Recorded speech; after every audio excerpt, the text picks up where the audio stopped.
अस्सलाम वालेकुम। I am Chaudhary Shahad. Welcome to the YouTube channel electrical test preparation by Chaudhary Shahad. तो आज हम डिस्कस करेंगे गैप्को के इंटरव्यू के हवाले से कि गैप्को के इंटरव्यू के प्रिपरेशन के लिए आपने कौन कौन से टॉपिक करने हैं, किस टॉपिक को कितना आपने कवर करना है, क्योंकि ये चीज़ जो स्टूडेंट फ्रेश होते हैं जिनका इंटरव्यू एक्सपीरियंस नहीं होता, उनको आइडिया नहीं होता कि हमने एक टॉपिक अगर प्रिपेयर कर रहे हैं तो उस टॉपिक को बेसिकली उस टॉपिक में क्या क्या प्रिपेयर करना है और उसको एफिशिएंटली कैसे प्रिपेयर करना है। कि हमारे से जो है वो, अगर हम एक फ़र्ज़ किया स्काडा का एक टॉपिक जो है वो हम प्रिपेयर करते हैं, तो हमें आइडिया नहीं होता कि हमारे पास इंटरव्यू में इस टॉपिक में से क्वेश्चन कैसे होंगे। तो जो चीज़ क्वेश्चन पूछा जाएगा वो चीज़ नहीं याद होती है, लेकिन टॉपिक सारा कवर होता है। तो इस हवाले से मैं जो है वो टॉपिक्स को आपको गाइड कर दूंगा कि आपने कैसे कैसे एफिशिएंटली प्रिपरेशन करनी है। तो चलें डिस्कशन स्टार्ट करते हैं। सबसे पहला टॉपिक आता है ग्रिड स्टेशन का, जो कि सबसे पहले वो डेफिनेशन से स्टार्ट करते हैं कि व्हाट इज़ ग्रिड स्टेशन। उसके बाद क्योंकि हमारे पास AIS air insulated grid station भी हैं और गैस इंसुलेटेड सब स्टेशंस भी हैं, इन दोनों का डिफरेंस पूछा जाता है। यह पूछा जाता है पहले कि what is AIS, what is GIS, फिर इनका डिफरेंस पूछते हैं। उसके बाद वो आ जाते हैं स्मार्ट ग्रिड पे कि व्हाट इज़ स्मार्ट ग्रिड। ठीक है, स्मार्ट ग्रिड आपको पता है कि जो बेसिकली अभी तक डेवलप तो नहीं हुआ, लेकिन एक टेक्नोलॉजी है जिसकी वजह से हर चीज़ जो है वो ग्रिड का जो सिस्टम है वो अपने आप को लोड के हिसाब से अपने आप को मैनेज करता है। रिएक्टिव पावर जो है वो सिस्टम में ऑटोमेटिकली वो जो है वो लेता है, देता है। ठीक है, पावर फैक्टर कंट्रोल करता है, वोल्टेज प्रोफाइल कंट्रोल करता है, लोडिंग को मॉनिटर करता है। बेसिकली स्मार्ट ग्रिड में मतलब हर चीज़ ऑटोमेटिकली सेंसर के थ्रू कंट्रोल होती है, और उसमें सबसे बड़ा पावरफुल टूल है वो स्काडा होता है, और जो है वो साथ डीसीएस भी यूज़ होता है। अब जो क्वेश्चन इसमें आते हैं, व्हाट इज स्मार्ट ग्रिड। ठीक है, उसके बाद स्काडा क्या होता है, स्काडा के क्वेश्चन कौन कौन से होते हैं, कि जो स्काडा की फुल फॉर्म क्या है। उसके बाद स्काडा के कंपोनेंट्स कौन कौन से होते हैं, और जिसके बाद जो है वो आरटीयू होता है, ये क्या होता है और इसकी फुल फॉर्म क्या है। इस तरह के जो है वो क्वेश्चन स्काडा में से पूछे जाते हैं। डीसीएस बेसिकली क्या है, डीसीएस की फुल फॉर्म क्या है, और जो है वो इम्पोर्टेंट क्वेश्चन पूछा जाता है कि स्काडा और डीसीएस में क्या डिफरेंस है। तो ये बेसिकली जो है वो आपके सिर्फ ग्रिड स्टेशन के टॉपिक्स पे जो है वो आपके क्वेश्चन आ जाते हैं, 4 से 5 क्वेश्चन। नेक्स्ट आ जाता है कि वो ग्रिड स्टेशन के बाद पार्ट्स ऑफ ग्रिड स्टेशन पूछते हैं। जस्ट आपने उसमें जो है वो ग्रिड स्टेशन के पार्ट्स के नाम बताने होते हैं। उसके बाद जिसकी डिटेल पार्ट की आपने याद करनी है, वो सबसे पहले, क्योंकि वेव ट्रैप लगा होता है, वेव ट्रैप के बारे में पूछते हैं। सीवीटी होता है, क्योंकि जो 132 केवी से जो अबव आपके वोल्टेज लेवल होते हैं वहाँ पे हम पीटी यूज़ नहीं करते, वहाँ पे हम सीवीटी यूज़ करते हैं। 500 केवी के जो वोल्टेजेस हैं और इससे अबव हैं उसके लिए हम सीसीवीटी यूज़ करते हैं वोल्टेज को मेजर करने के लिए। 132 केवी हो गया, 11 केवी हो गया, तो वहाँ पे हम जो है वो पीटी यूज़ करते हैं। 400 वोल्ट, 230 वोल्ट, सब पे पीटी आ जाता है। उसके बाद सीटी है, करंट ट्रांसफार्मर, इसके बारे में जो है वो क्वेश्चनिंग होती है। पीटी के बारे में, सीटी के बारे में ब्रीफ डिस्क्रिप्शन, सीवीटी के बारे में, ये जितने भी टॉपिक पीटी के हवाले से जितने भी क्वेश्चन होते हैं, सीवीटी के जितने भी क्वेश्चन हैं, सीटी के बारे में इंटरव्यू के जितने भी क्वेश्चन हैं, वो सारे हमने वीडियोज़ में कवर किए। हमारी आप इलेक्ट्रिकल और इलेक्ट्रॉनिक्स वाली प्लेलिस्ट में जाके आप ये टॉपिक जो है वो लाजमी कवर कीजिएगा, ताकि आपको जो है वो समझ आ जाएगी क्वेश्चन का आंसर आपने कैसे करना है। सर्किट ब्रेकर की डेफिनेशन, सर्किट ब्रेकर बेसिकली क्या होता है, इसकी टाइप्स कौन कौन सी होती हैं, जैसे कि आपका ऑयल सर्किट ब्रेकर हो गया, एयर ब्लास्ट हो गया, ठीक है, SF6 सर्किट ब्रेकर हो गया, वैक्यूम हो गया। उसके बाद जो डिटेल आपने अच्छे से प्रिपेयर करनी है वो SF6 सर्किट ब्रेकर की है। इसके बारे में बहुत ज़्यादा क्वेश्चनिंग होती है कि सर SF6 सर्किट ब्रेकर की टाइप्स कौन कौन सी हैं, क्योंकि ये अक्सर जो है वो स्टूडेंट हम प्रिपेयर तो करते हैं SF6 सर्किट ब्रेकर को, लेकिन इसकी टाइप्स जो है वो आम तौर पे जो हर टॉपिक में कवर्ड नहीं होती। तो इसलिए आपने इसकी टाइप्स लाजमी देख के जाना है, और ये हमने जो है वो सर्किट ब्रेकर का एक चैप्टर बेसिकली जो principle of power system VK Mehta की सब्जेक्टिव बुक है। ये इंटरव्यू प्रिपरेशन के लिए बेहतरीन बुक है। ये आप जो है वो कंसल्ट कर सकते हैं। इसमें हर बेसिकली टॉपिक का एक चैप्टर है, सर्किट ब्रेकर का है, ठीक है, उसके बाद आपके इंसुलेटर्स का है, ट्रांसमिशन लाइन का है, प्रोटेक्शन का है। आपको एक ही बुक में जो है वो बहुत ज़्यादा टॉपिक मिल जाएंगे।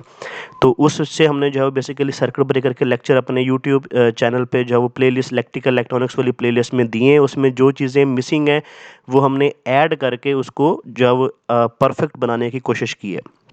उसके बाद बस बार्स की डेफिनेशन, बस बार की टाइप्स कौन कौन सी होती हैं, उसके बाद बस बार की अरेंजमेंट्स कौन कौन से होते हैं। अरेंजमेंट में क्या आ जाता है कि अरेंजमेंट में सर्किट ब्रेकर, बस बार प्लस सर्किट ब्रेकर दोनों आ जाते हैं। कि आप सिंगल बस सिंगल ब्रेकर स्कीम, जिसको हम बस बार अरेंजमेंट भी बोलते हैं, बस बार स्कीम्स भी बोलते हैं। सिंगल बस single breaker scheme, 1.5 breaker scheme, उसके बाद डबल बस डबल ब्रेकर स्कीम, जिसमें 1.5 ब्रेकर पाकिस्तान में यूज़ हो रही है हर वोल्टेज लेवल पे। तो आपने जो है वो इसको अच्छे तरीके से प्रिपेयर करना है। इसके एडवांटेज क्या हैं और इसके डिसएडवांटेज क्या हैं। लाइटनिंग अरेस्टर बहुत फेवरेट टॉपिक है डिस्कोज वालों का, क्योंकि डिस्कोज में जो है वो हर 132 के लेवल पे हो गया, 11 केवी पे हो गया, लाइटनिंग अरेस्टर लगे होते हैं पावर ट्रांसफार्मर के प्राइमरी साइड पे भी और सेकेंडरी साइड पे भी। तो इनको भी आपने प्रिपेयर करना है। ये भी एक टॉप बेसिकली चैप्टर है इसमें भी। और एक चीज़ इसमें जो बुक है principle of power system by VK Mehta subjective book, उसमें एक टॉपिक जो है वो चीज़ मिसिंग है, वो है जो है वो जो नए लाइटनिंग अरेस्टर आए हैं, ठीक है, जिसे को हम गैपलेस लाइटनिंग अरेस्टर बोलते हैं, जो कि करंट टेक्नोलॉजी यूज़ हो रही है फील्ड में। तो उस हवाले से नहीं है, लेकिन हमने जो है जब हमने लाइटनिंग अरेस्टर का टॉपिक उस बुक से कवर किया तो हमने ये टॉपिक जो है वो वहाँ पे एक्स्ट्रा कवर किया, ताकि इसके अगर गैपलेस लाइटनिंग अरेस्टर के बारे में आपसे पूछा जाए तो आपको चीज़ों का पता होना चाहिए, क्योंकि उसमें जिंक ऑक्साइड की जो है वो जो है डिस्क यूज़ की जाती हैं। उसके बाद most important topics types of transformer के हवाले से, ट्रांसफार्मर का प्रिंसिपल के बारे में पूछेंगे, ट्रांसफार्मर के पार्ट्स के बारे में पूछेंगे, और उसके बाद नेक्स्ट क्वेश्चन होगा what is the difference between auto transformer and power transformer and distribution transformer. इस टॉपिक को भी हमने डिटेल में कवर किया है। ऑटो ट्रांसफार्मर आपको पता है हम वहाँ पे यूज़ करते हैं जहाँ पे करंट आपका लो होता है, और ये सिर्फ स्टेप डाउन पर्पस के लिए इस्तेमाल होता है। पावर ट्रांसफार्मर हम वहाँ पे यूज़ करते हैं जहाँ पे करंट हाई होता है, इंसुलेशन हमें ज़्यादा रिक्वायर्ड होती है, और ये स्टेप डाउन भी होता है और स्टेप अप भी होता है। उसके बाद डिस्ट्रीब्यूशन ट्रांसफार्मर की बात करें तो ये सिर्फ जो है वो स्टेप डाउन ट्रांसफार्मर होते हैं, और जो हमारे वोल्टेज को सेकेंडरी ट्रांसमिशन इसको सेकेंडरी ट्रांसमिशन लाइन को कंज्यूमर लेवल पे जो वोल्टेज है उसको लाने के लिए हम इस्तेमाल करते हैं। बैटरी बैंक के बारे में क्वेश्चन होता है कि ये अक्सर इस तरह स्टार्ट करते हैं कि जी क्या हम डीसी पावर यूज़ करते हैं ग्रिड स्टेशन में, तो जी हाँ होती है। कैसे यूज़ करते हैं, तो वो बैटरी बैंक की फॉर्म में होती है। तो वो दूसरा क्वेश्चन करते हैं कि वाई वो यूज़ डीसी पावर, तो इसका आंसर यही होता है कि जब हम फर्स्ट ऑफ ऑल तो एसी को हम स्टोर नहीं कर सकते। डीसी को स्टोर करते तो उसको स्टोरेज के लिए हम जो है वो बैटरी बैंक यूज़ करते हैं, और जितनी भी हमारी प्रोटेक्शन जो है वो ऑपरेट होती है वो सारी डीसी वोल्टेज पे होती है। और जो है और उसके बाद हम इसको स्टोर क्यों करते हैं कि जब हमारे पास जब हमारा लोड चल रहा होता है तो उस वक़्त जो हमारी डीसी सप्लाई हो रही होती है वो चार्जर से सप्लाई हो रही होती है सिस्टम को। कोई ब्रेकर ऑपरेट होता है, आइसोलेटर ऑपरेट होता है, अर्थ स्विच ऑपरेट होता है, तो उसकी जो सप्लाई होती है वो चार्जर डीसी के चार्जर से आ रही होती है। तो जैसे ही हमारी अगर एसी जो है सप्लाई ग्रिड की फेल हो जाए तो हमने सर्किट ब्रेकर को मैनुअली ओपन करना होता है। तो उस वक़्त जो हमारी बैटरी बैंक की स्टोरेज होती है वहाँ से हम डीसी लेके जो है वो जितने भी ऑपरेशंस होते हैं ग्रिड स्टेशन के वो सारे परफॉर्म करते हैं, और जितनी भी इंडिकेशंस होती हैं सारी हमारी बैटरी बैंक के थ्रू जो है वो सप्लाई से हमारी चल रही होती हैं। उसके बाद मोस्ट फेवरेट टॉपिक ट्रांसफार्मर की टाइप्स के बाद जो है वो ट्रांसफार्मर प्रोटेक्शन है। इसको आपने अच्छे तरीके से प्रिपेयर करना है। इसका भी चैप्टर है प्रिंसिपल पावर सिस्टम वाली बुक में, लेकिन जो है वो हमने वहाँ पे चीज़ों को बेहतरीन तरीके से एक्सप्लेन किया, जो चीज़ें वहाँ पे इंक्लूड नहीं थी, जिस तरह से क्वेश्चन पूछे जाते थे वो सारा हमने एक्सप्लेन कर दिया। तो ट्रांसफार्मर प्रोटेक्शन आपने जो है वो उस वीडियो से लाजमी देखनी है। ट्रांसमिशन लाइन प्रोटेक्शन इतना ज़्यादा पूछा नहीं जाता, लेकिन जो है वो पूछ सकते हैं डिस्टेंस प्रोटेक्शन क्या होती है, डिफरेंशियल क्या होती है, तो इसको भी ज़रा देख लीजिएगा, लेकिन इतना नहीं जितना ट्रांसफार्मर प्रोटेक्शन। रिलेज की टाइप्स और इसमें भी जो है वो रिलेज़ की बेसिकली जो प्रॉपर्टीज़ होती हैं कि जो है वो डेफिनेट मिनिमम टाइम रिले क्या होती है, आईडीएमटी रिले क्या होती है, डेफिनेट रिले क्या होती है। तो ये सारी जो इस तरह से जो है इनकी जो है वो टाइप्स आपने डेफिनेशंस याद करके जाना है। फ्यूज़ का जो है वो फ्यूजिंग फैक्टर क्या होता है, उसके बाद इसकी टाइप्स क्या होती है, कार्ट्रिज फ्यूज़ क्या होता है, जस्ट ये टॉपिक आपने करके जाना है। टाइप्स ऑफ आइसोलेटर में सिर्फ आपको आइसोलेटर की टाइप्स के नाम पता हो और पेंटोग्राफ जो आइसोलेटर है कैसे काम करता है ये पता हो बस। टाइप्स ऑफ ट्रांसमिशन लाइन में वोल्टेज के हिसाब से जो है वो शॉर्ट ट्रांसमिशन लाइन कौन सी होती है, मीडियम और लॉन्ग कौन सी होती है, लेंथ के हिसाब से कौन सी होती है। और अक्सर जो है वो इलेक्ट्रिकल लेंथ जो है वो ट्रांसमिशन लाइन अगर किसी जो स्टूडेंट को तंग करना हो तो ये भी पूछ लेते हैं, तो ये भी देख लीजिएगा जो जिसको हम जो है वेव लेंथ के हिसाब से रिलेट करते हैं। उसके बाद types of insulator most important topic जिसमें जो है वो इनका ज़्यादा फेवरेट होता है पिन टाइप जो है वो इंसुलेटर और शैकल टाइप। तो इनको देख लीजिएगा कहाँ पे इस्तेमाल होते हैं, कितने वोल्टेज तक इस्तेमाल होते हैं, किस चीज़ से बने होते हैं, तो ये भी जो है वो हमारा चैप्टर ऑलरेडी कवर्ड है। उसके बाद types of conductor used in discourse बहुत इंपॉर्टेंट क्वेश्चन है। आपको पता है कि टाइप्स दो ही होती हैं, एचटी कंडक्टर होते हैं डिस्कोर्स में और एलटी होते हैं। इनके नाम और इनके जो है वो कैपेसिटी आपने याद करनी है। जो है वो इस वीडियो के बाद जो है वो मैं गैपको के जो इंटरव्यू एक्सपीरियंस है वो शेयर करूंगा और उसी में जो है वो ये एक इनका एक बेसिकली डॉक्यूमेंट है मेरे पास, वो मैं लगा दूंगा जिस पे जो है वो कंडक्टर की एचटी और एलटी के नेम्स भी लिखे होंगे और उनकी करंट रेटिंग भी लिखी होगी। उसके बाद नेपरा सीपीपीए जो है जो कंपनीज़ हैं इनकी बेसिकली नेपरा की फुल फॉर्म क्या है, नेपरा का काम क्या है, सीपीपीए बेसिकली क्या है, इसकी फुल फॉर्म क्या है और इसका काम क्या है। तो ये क्योंकि नेपरा डायरेक्टली डिस्कोर्स को जो है वो वॉच करती है, जो है वो लाइसेंस वगैरह सारा डिस्कोर्स को नेपरा इशू करता है, इसलिए नेपरा के बारे में पूछते हैं। और सीपीबी जो है वो क्योंकि पावर परचेजिंग का काम करती है तो डिस्कोर्स जो है वो इसके साथ भी रिलेट होते हैं, तो ये इन दो कंपनीज के बारे में भी अक्सर ये क्वेश्चनिंग कर लेते हैं। उसके बाद रेक्टिफायर क्या होते हैं, half wave, full wave, diode के बारे में, एससीआर बेसिकली क्या है, इसके जो है वो इम्पोर्टेंट टॉपिक मतलब डेफिनेशन टाइप और इसकी जो है वो जितने भी टर्मिनल्स होते हैं उनके नाम जो है वो इसके बारे में बेसिक लेवल तक। उसके बाद डायोड्स बेसिकली डायोड की डेफिनेशन कहाँ पे यूज़ होता है, इसकी टाइप्स कौन कौन सी होती हैं, जैसे लेज़र डायोड की फुल फॉर्म अक्सर पूछ लेते हैं, लेज़र की फुल फॉर्म पूछ लेते हैं। उसके बाद जीनो डायोड जो है वो फॉरवर्ड में ऑपरेट होता है, रिवर्स में ऑपरेट होता है, इसके बारे में पूछ लेते हैं। उसके बाद एसएलडी आप जो है वो एक दफ़ा लाजमी ड्रॉ करके जाइएगा, ये भी हमने टॉपिक कवर किया हुआ है यूट्यूब चैनल पे कि आपने एसएलडी कैसे बनानी है, तो एसएलडी भी अक्सर जो है वो बनवा लेते हैं। उसके बाद प्रिंसिपल ऑफ डीसी मोटर का प्रिंसिपल क्या होता है, किस प्रिंसिपल पे काम करती है, टाइप्स इसकी कौन कौन सी होती हैं और कौन सी टाइप किस हवाले से यूज़ होती है, बस ये 3-4 क्वेश्चन इसमें पूछे जाते हैं। इसी तरह जो है वो टाइप्स ऑफ डीसी जनरेटर क्या होता है, किस प्रिंसिपल पे काम करता है, इसकी टाइप्स कौन कौन सी होती हैं और कौन सी टाइप कहाँ पे इस्तेमाल होती है, ये 3 क्वेश्चन हो जाएंगे। Induction motor, how induction motor start, induction motor की टाइप्स कौन कौन सी होती हैं और इसके साथ जो है वो स्टार डेल्टा स्टार्टर बेसिकली क्या होता है, ये क्वेश्चन होते हैं। सिंक्रोनस मोटर की टाइप्स बहुत इंपॉर्टेंट है क्योंकि ये किसी को नहीं आती होती, ये भी देख लीजिएगा क्योंकि ये बुक्स में अक्सर मेंशन्ड नहीं होती। अच्छा, उसके बाद सिंक्रोनस मोटर सेल्फ स्टार्ट है या नहीं है और इसका अगर नहीं है तो कैसे इसको सेल्फ स्टार्ट करते हैं, ये हो गया। उसके बाद जो है वो ये क्या कैसे ये डिफरेंट पावर फैक्टर्स पे कैसे काम करती है, सिंक्रोनस जनरेटर बेसिकली क्या है, किस प्रिंसिपल पे काम करता है और इसके जो है वो सिंक्रोनस रिएक्टेंस क्या होती है सिंक्रोनस जनरेटर की, और सिंक्रोनस जनरेटर के पार्ट्स भी पूछ लेते हैं। और सिंक्रोनस जनरेटर की वोल्टेज इक्वेशन अक्सर आप नहीं याद होती स्टूडेंट्स को, वो भी देख के जाइएगा। इंडक्शन मोटर में अक्सर ये क्वेश्चन होता है कि सिंगल फेज मोटर में हम कैपेसिटर क्यों यूज़ करते हैं, ये भी अक्सर क्वेश्चन हो जाता है। उसके बाद एवीआर क्या होता है, ऑटोमेटिक वोल्टेज रेगुलेटर, और ये कैसे काम करता है।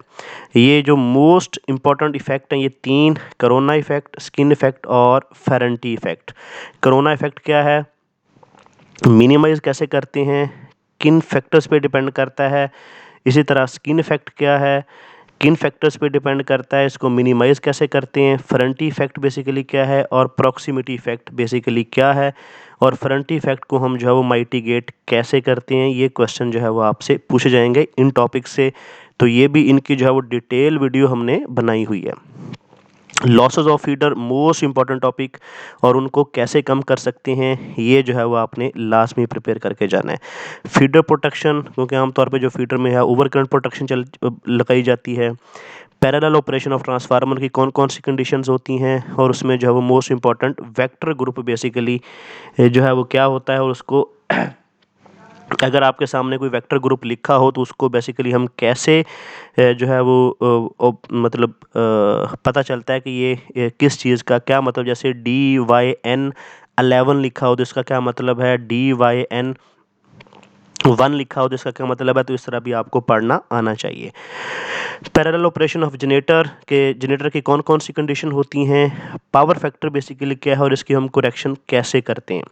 उसके बाद most important on load tap changer और off load tap changer. On load tap changer में भी जो है वो डिफरेंस क्या होता है, और ऑन लोड टैप चेंजर हम जो है वो HV साइड पे ही क्यों लगाते हैं, ये भी क्वेश्चन हो जाता है, वो दो कंडीशन पूछते हैं। उसके बाद फैक्ट डिवाइसेस बेसिकली क्या होती हैं कि जो हमारी वोल्टेज प्रोफाइल है सिस्टम की उसको बेहतर करने के लिए हम जो है वो फैक्ट डिवाइसेस जो है वो यूज़ करते हैं सिस्टम में। फैक्ट डिवाइसेस बेसिकली क्या करती हैं कि हमारे जो है वो सिस्टम में रिएक्टिव पावर को जो है वो कंट्रोल करती हैं, और रिएक्टिव पावर जब कंट्रोल हो जाती है तो हमारे सिस्टम की जो वोल्टेज प्रोफाइल है वो बेहतर हो जाती है। और उस रिएक्टिव पावर को कंट्रोल करने के लिए हम दो कंपोनेंट यूज़ करते हैं, SVC, उसके बाद ये SVC कंपोनेंट होता है उसको बोलते हैं स्टेटस वार कंपनसेट स्टैटिक वार कंपनसेटर ये होता है, जिसमें जो है वो इंडक्टर और कैपेसिटर लगाए जाते हैं, ये यूज़ होता है, और स्टैट कॉम, ये दोनों यूज़ होते हैं। और नेक्स्ट क्वेश्चन ये होता है कि SVC और स्टैट कॉम में डिफरेंस क्या है, ये भी हमने जो है वीडियो बनाई हुई है फैक्ट डिवाइसेस के हवाले से। उसके बाद लोड फैक्टर की फार्मूला क्या होता है, डाइवर्सिटी फैक्टर का फार्मूला क्या होता है, प्लांट फैक्टर का फार्मूला क्या होता है, तो ये सारे जितने भी फार्मूले हैं वो आपने याद करके जाना है। डिमांड फैक्टर का फार्मूला क्या होता है, डाइवर्सिटी फैक्टर की वैल्यू 1 होती है या 1 से कम होती है, लोड फैक्टर की वैल्यू 1 होती है या इससे कम होती है, तो इस तरह जो है वो ये चीज़ें आपने करके जाना है। Tariff and its types, tariff की डेफिनेशन क्या होती है और बेसिकली टैरिफ की टाइप्स कौन कौन सी हैं ये भी करके जाना है। लॉसेस ऑफ ट्रांसफार्मर देख के जाना है। एक्साइटेशन जो होती है जनरेटर की और इसकी टाइप्स क्या हैं, एक्साइटेशन की डेफिनेशन और उसकी टाइप्स, बस इसको लंबा नहीं जाना आपने।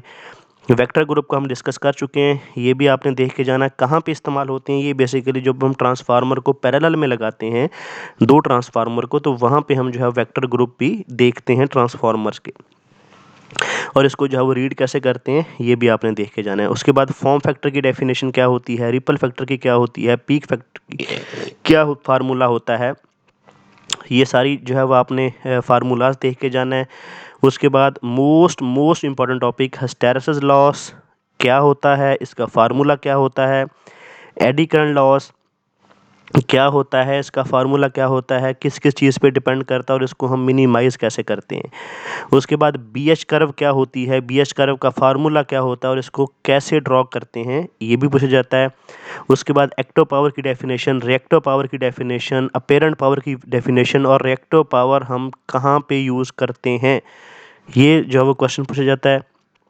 उसके बाद आ जाते हैं जर्नल इस्लामिक स्टडी के ग्रुप, मतलब इस्लामिक स्टडी में आपको जो है वो डिफरेंट के रोज़ा कब फ़र्ज़ हुआ था, नमाज कब फ़र्ज़ हुई थी, जो है वो पर्दा कब फ़र्ज़ हुआ था, शराब कब हराम हुई थी, ठीक है। जंगों की बेसिकली वो पूछ लेते हैं कि जंग बदर किस हिजरी में लड़ी गई थी, जंग ओहद किस हिजरी में लड़ी गई थी, मूता जंग खैबर कब किस हिजरी में लड़ी थी, ये तरह जंगों के हवाले से तो ये जो है वो आपको हिजरीज याद होने चाहिए।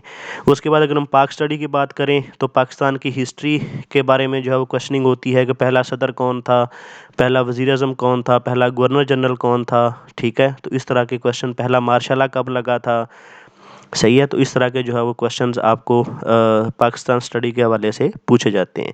उसके बाद करंट अफेयर्स लाजमी देखे जाइएगा कि कोई अगर जो है वो कहीं पे कोई किसी मुल्क में इलेक्शन हुए हैं तो वो जब उसमें कौन कौन सी पार्टी जीती है या कोई ट्रेंडिंग टॉपिक है तो उसमें जो है वो कोई भी टॉपिक हो सकता है तो उसके बारे में जो है वो आपसे क्वेश्चनिंग पूछ सकते हैं। तो करंट अफेयर्स में ये चीज़ आ जाएगी। बाकी जो है वो प्रेपरेशन इंटरव्यू प्रेपरेशन के लिए हमने एक जर्नल इलेक्ट्रिकल इलेक्ट्रॉनिक्स के हवाले इंजीनियरिंग के हवाले से जो है वो एक जर्नल व्हाट्सएप ग्रुप बना दी है जिसमें जो है वो इंटरव्यू के हवाले से जो है वो चीज़ें शेयर होंगी। तो उसका जो लिंक है मैंने वो डिस्क्रिप्शन में दे दिया है, तो आप जो है वो उस ग्रुप को ज्वाइन कर लीजिएगा ताकि आपको जो है वो जितने भी क्वेश्चन होंगे क्यूरीज होंगी तो मैं वहाँ पे जो है वो उसी ग्रुप में आपको आंसर कर दिया करूँगा। तो अगर आपको वीडियो अच्छी लगी हो तो वीडियो को लाइक कर दें, शेयर कर दें, चैनल को सब्सक्राइब कर लें, बेल आइकन को प्रेस कर लें ताकि आने वाली वीडियोस का नोटिफिकेशन आपको मिल सके।